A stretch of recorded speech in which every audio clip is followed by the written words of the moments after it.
Crispin at the Edge of the World book project. Bear is a jester that travels from place to place with Crispin, and he eventually adopts a girl named Trot. He is now running from his own brotherhood while he is injured. Crispin is a young, free boy who just gave up his claim to any nobility to save his master Bear. Now, Bear is injured, and Crispin has to make big decisions on his own. Trot is a deformed misfit that just wants to be normal. When her adopted mother, Wold, gets killed, Bear takes her in as his own. This story takes place in England at the end of the 14th century. Crispin, Bear, and Trot went from Great Rexley to many other small villages and towns. They eventually end up in a town of Boris's, where Richard Dudley forces Crispin and Trot to help him take a treasure. The theme of this book would be historical fiction. This book has many true facts in it about England, John Ball's Brotherhood, and the 100-Year War, but the characters and what happened to them is not true. The book also is violent, and many people die, including Bear and Trot, and Wold. The climax of the book takes place in Boris's, which is a town in England.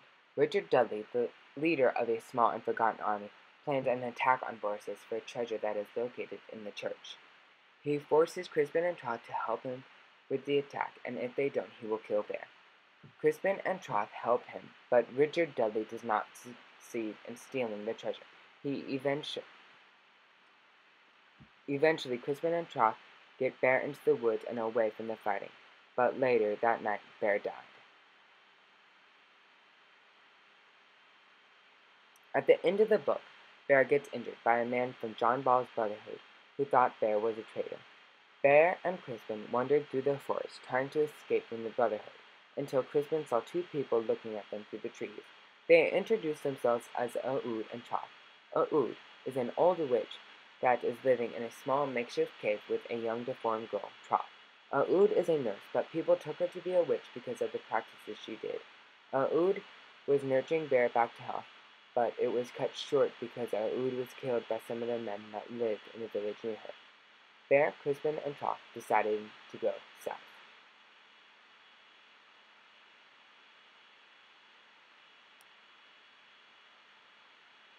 About a week after that, they found the village of Rye, where they had to escape on a cog because they found out the people from the Brotherhood was looking for them. The cog crashed on a cliff in a storm. Later, Bear, Crispin, and Trot found themselves captured by a forgotten army, and the captain, Richard Dudley, forced Crispin and Trot to help them steal the treasure. Crispin and Trot had to help Richard Dudley because if they didn't, he would kill Bear. Richard Dudley did not succeed in taking the treasure, and eventually Crispin and Trot got Bear back into the woods.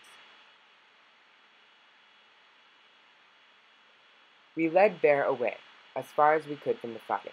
When we came to a cluster of trees thick enough to conceal us, we crept within. Once there, we lay him upon the ground, eyes closed.